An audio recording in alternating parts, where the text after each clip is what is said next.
Assalamualaikum warahmatullahi wabarakatuh. Salam sejahtera bagi kita semua. Om Swastiastu, Namo Buddhaya, salam kebajikan. Nama saya Muhammad Sadiq Wahyurianto, NPM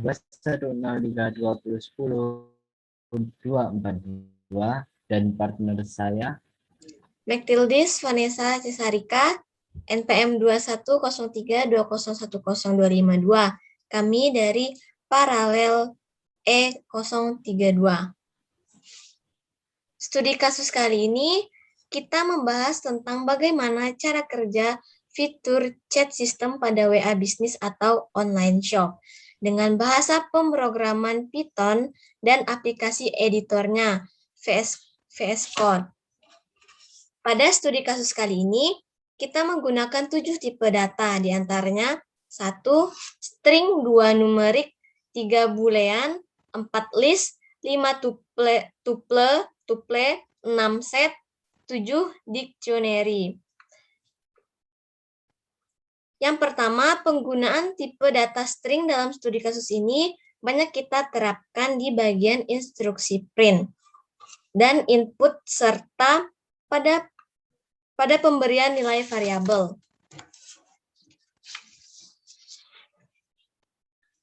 Pada instruksi print, penggunaan data string digambarkan seperti ini.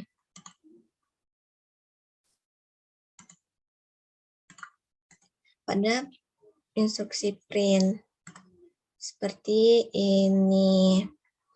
Nah, pada instruksi input, penggunaan data string digambarkan seperti ini. Kosong di sini artinya dapat digunakan sebagai penyedia ruangan di terminal. Agar dapat diisi apa saja atau sebagai kolom chat yang digunakan untuk memanggil instruksi selanjutnya. Pada pemberian nilai variabel, penggunaan string dapat digambarkan seperti ini. Putra atau putri di sini sebagai opsi yang nantinya akan ditulis salah satu pada terminal yang nantinya hasil dari penulisan tersebut berlaku sebagai nilai variabel dari kebutuhan. Print di sini juga berguna untuk menampilkan nilai variabel dalam beberapa tipe data. String itu digambarkan dengan tanda penggunaan tanda petik 1, tanda petik 1, tanda petik 2, dan tanda petik 1 3 kali dengan syarat penulisan nilai variabel itu berupa karakter. Pada studi kasus kali ini, penggunaan numerik kita tampilkan dalam bentuk nominal harga seperti ini.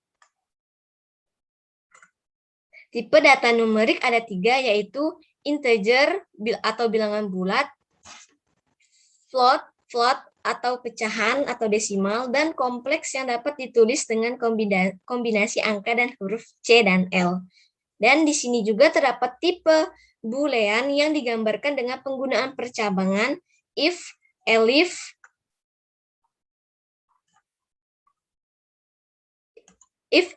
dan else yang diikuti oleh pernyataan dengan pemberian tanda titik 2 pada akhir percabangan. Selanjutnya akan dilanjutkan oleh partner saya.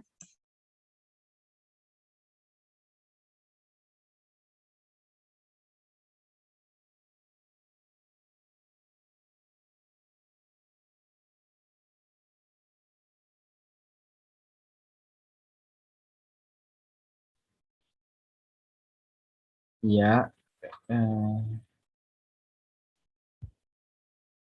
pada penggunaan tipe data yang keempat itu ada dinamakan tipe data list, di mana tipe data list itu semacam array atau semacam kumpulan data, namun berbeda dengan array.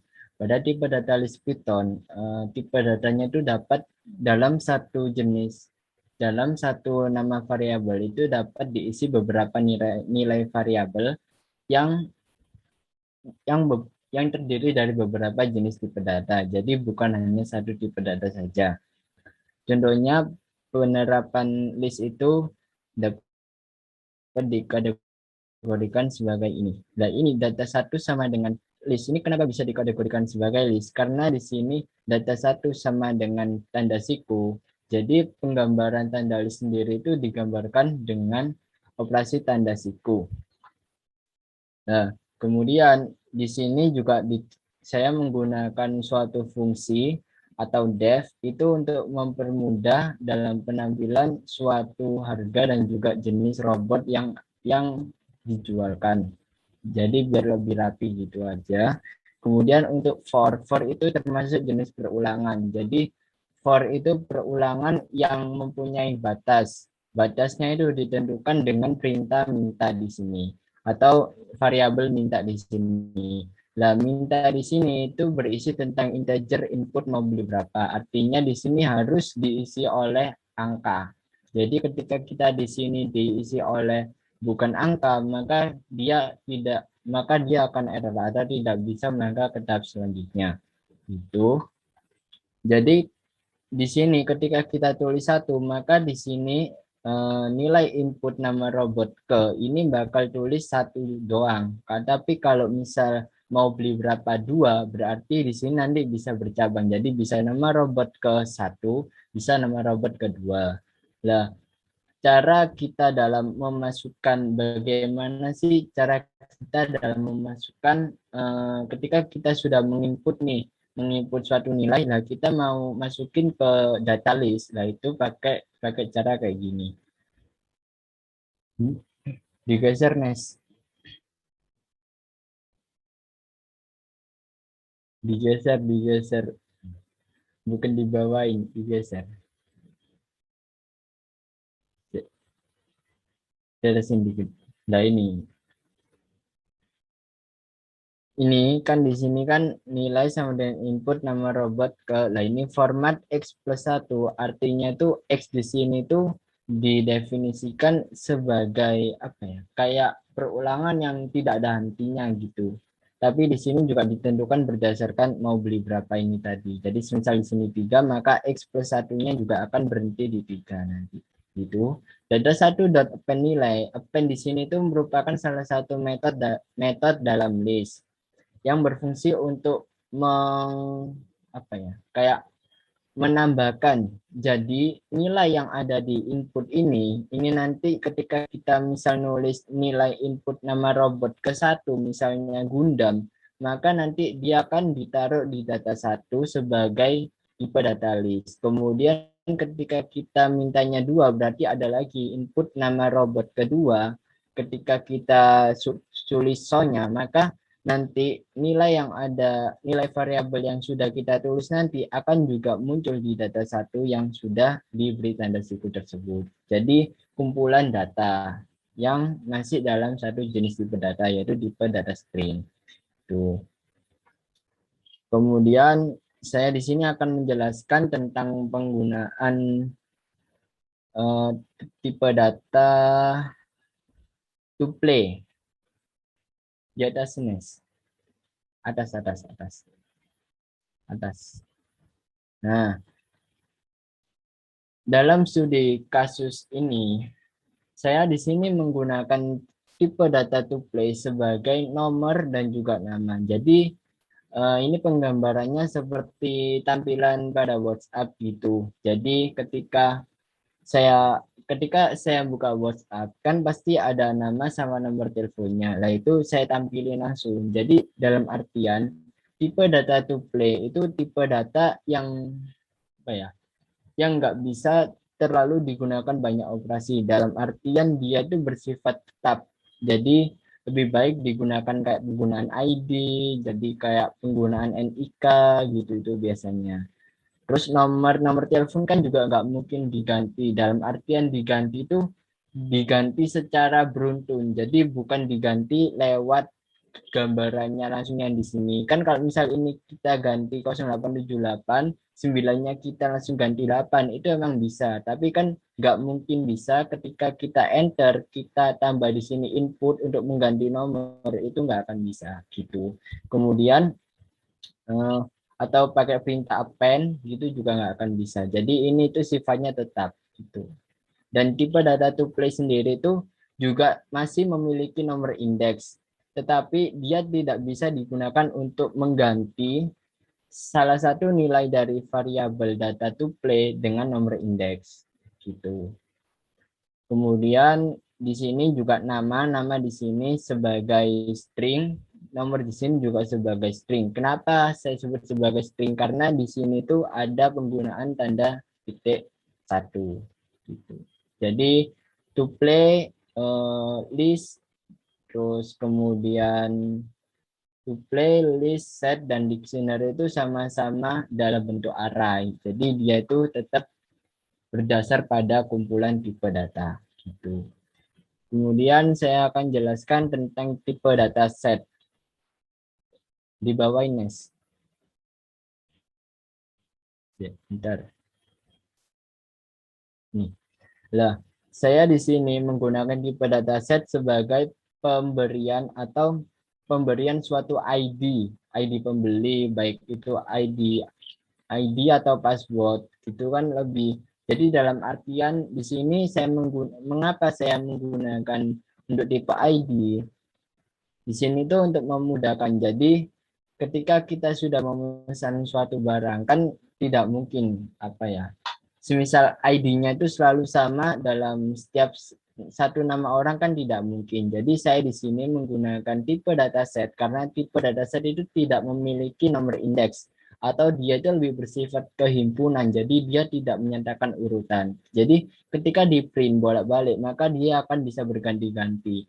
Namun pada studi kasus kali ini, saya menambahkan beberapa metode-metode yang berguna untuk dapat menyatukan antara tipe dataset A dan juga tipe dataset B, yaitu dengan metode union. Nah, union sendiri kan pada saat matematika itu digunakan sebagai himpunan atau yang berlambang U itu dinyatakan sebagai gabungan. Jadi bisa dikategorikan bahwa tipe dataset itu sama dengan tipe data himpunan karena dia juga tidak memiliki urutan. Begitu. Kemudian di sini yang terakhir itu ada tipe data dictionary. Dictionary sendiri itu digunakan untuk dapat menyatakan dictionary sendiri itu bisa berisi key dan juga value. Key di situ sebagai kunci. Jadi semisal kita nulis nama pembeli, siapa, ID pembeli, berapa, alamat tujuan berapa, itu bisa diganti dengan berdasarkan nama variabel yang sudah kita buat. Jadi misal nama pembelinya kan kalau misal kita tulis biasa di sini, maka nanti kan nama pembelinya nggak sesuai sama yang di sini. Nah, kita bisa menggantinya. Jadi ketika kita di sini H sama dengan input nama pembeli, maka di nama pembeli di sini kita bisa menjadikan H itu sebagai nilai dari nama pembeli. Dan di bukti ini juga tidak terdapat nomor indeks dalam artian dia itu tidak bisa apa ya, tidak bisa menampilkan suatu nilai dalam dalam variabel dengan nomor indeks. Kan kalau tipe data list itu bisa, misal print A, print kurung A kurung siku, habis itu ditulis nomor indeks. Nomor indeks kan harus dimulai dari nomor 0 sampai seterusnya. Jadi misal 0 itu berarti berlaku untuk kata pertama. Kemudian untuk penggunaan dictionary sendiri itu diganti. Jadi penggunaan indeks itu bisa diibaratkan sebagai key. Jadi kita bisa menampilkan nilai dari H itu dengan instruksi sebagai berikut. Print kurung A, tanda siku ditulis key-nya, misal nama pembeli. Karena kita kan mau nampilin H, nama pembeli, kemudian baru di kurung siku kurung tutup, habis itu baru di enter lalu di run. Nanti bakal keluar apa input apa nilai yang sudah kita inputkan di variabel H begitu. Jadi penggunaan dictionary sendiri juga dapat memudahkan kita dalam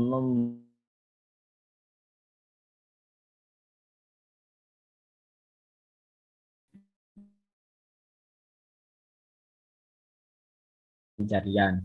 Lah, pada penggunaan dictionary pada studi kasus ini saya kembangin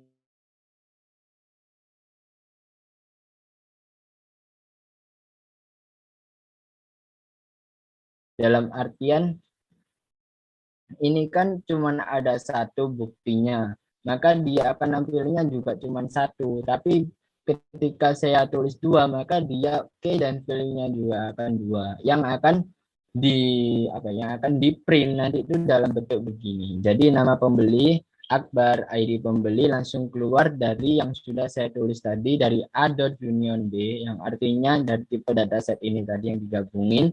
Kemudian alamat tujuan dari inputan yang ada di C, kemudian barang pembelian itu dari Ultra dan Milku ini dari yang di atas tadi yang sudah dipilih. Terus total pembayaran itu juga harus ditulis dengan dengan harus didahului oleh suatu operator juga, operator aritmatika. Terus silakan melakukan pembayaran melalui rekening di bawah ini bisa dilakukan dengan cara print. Terima kasih. Sekian dari kelompok kami. Begitulah sedikit presentasi dan juga penggambaran tentang studi kasus yang telah saya buat dengan menggunakan beberapa jenis tipe data. Semoga bisa dipahami dan salam sehat. Assalamualaikum warahmatullahi wabarakatuh.